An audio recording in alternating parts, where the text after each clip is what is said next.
This is CBC Saturday News.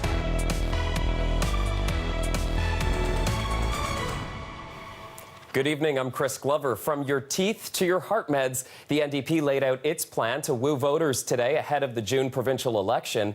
The pre-campaign event is the first time we've heard much from the New Democrats recently, largely in the shadows of the Progressive Conservatives' leadership chaos and the governing Liberals. Adrian Chung is live with more on this tonight. And Adrian, what was Andrea Horwath saying to pitch her team? Well, Chris, the NDP are really fighting to get attention, and Horwath pointed out reasons why both the PCs and the Liberals could turn off some voters. And today, she unveiled her pharmacare and dental plan, and she gave plenty of details, everything except for how much it will cost. These thunderous cheers, the loudest the NDP has been in weeks. This is Andrea Horwath's bid to reclaim the spotlight of the political landscape. Some of the details in the speech, just a matter of formality. I am running to be the Premier of the province of Ontario. Much of her pitch is based on 5 promises in the lead up to June's election, from stopping healthcare cuts to dealing with student debt to returning Hydro One to public hands. But the biggest piece is announcing a universal pharmacare and dental plan. We will not only deliver drug coverage for everyone through our Pharmacare for Everyone plan, we will deliver dental coverage for everyone. How much will both plans cost? No price tag yet. It'll be fully costed, and we will have a solid fiscal plan to go along with it. The New Democrats have tried something similar before. It proposed a $475 million pharmacare plan last year, but was slammed for not covering enough medications. The Liberals and the Tories responded to the plan with written statements saying their health plans are still better. Horwath pushing back against both parties that have dominated headlines and trying to position her party as a voter's best choice. They are tired of Kathleen Wynne and the Liberals. They are looking at the Conservatives and seeing a party that is in serious disarray with nomination scandals and membership scandals, and they'll see that things don't have to be this way anymore. We can do much, much better.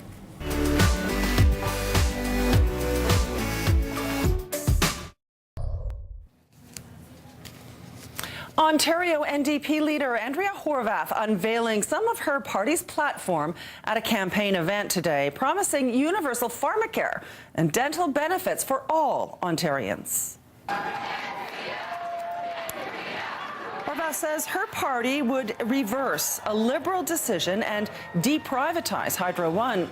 The party would also focus on lowering wait times for healthcare services, raise taxes on corporations and the wealthiest citizens of Ontario, as well as convert student loans into grants. These are some of the policy points Horwath previewed at today's campaign rally, and she stressed that low-income and middle-class families would benefit the most from her party's platform. Everyday families will not be burdened. I mean, we know that folks are having a hard time, so we will not make life more unaffordable for people. But when we see the wealthiest corporations, the most profitable corporations, the wealthiest people in our province, getting all the breaks while everybody else struggles, while our services get cut, that's not a good direction for this province. And so that's what you'll get. That's what we've gotten with Kathleen Wynne and the Liberals. That's what you'll get with Doug Ford. That's not what you'll get with New Democrats. Horwath would not say if her plan would run a deeper deficit than the Liberal Party's budget, but insisted that her plan would be fiscally responsible. The Ontario NDP leader says the details of her party's full campaign platform will be revealed later in a couple of weeks' time.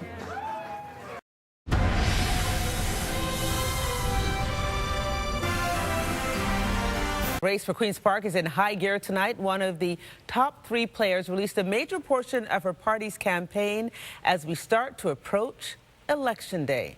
From universal pharmacare to free trips to the dentist, the NDP is rolling out portions of their platform. It is a big, splashy promise that is a reflection of a high-stakes game as the opposition party sense that change may be in the air. For the province's New Democrats, this was a day of promises. 5 major commitments ahead of a crucial spring election. that will only happen when we, Ontario's New Democrats, win this election.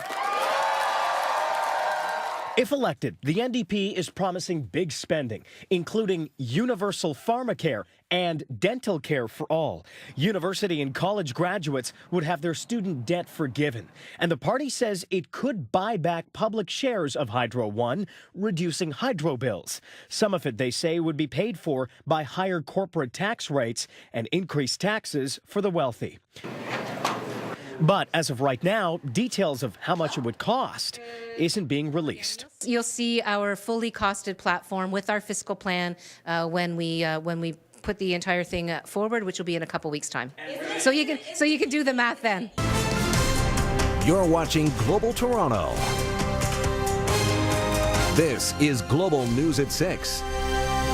To political news now, Ontario NDP leader Andrea Horwath is getting ready to release her party's platform. She's positioned the party as an alternative to the back-and-forth Liberal and Conservative governments. Today, Horwath unveiled the 5 key issues the party platform will go on. We will undo the damage of privatization, and we will lower hydro bills when we win this election. Among the other promises made in today's speech was increased funding for health care and seniors care. However, there were no specifics as to how exactly all of these plans would be paid for. Well, I mean, our full platform will be coming. So you've seen our, the 5 major commitments we made today. There is much more in our platform. And when that is made public, you'll see not only all of the details, it'll be fully costed, and we will have a solid fiscal plan to go along with it. The NDP platform is expected to be released within the next few weeks, and they will be releasing more details of their plan on Monday. Liberal leader Kathleen Wynne said she welcomed a number of the NDP's ideas. The Liberals are set to give their throne speech on Monday as well, and it is expected to include investing in health care and childcare.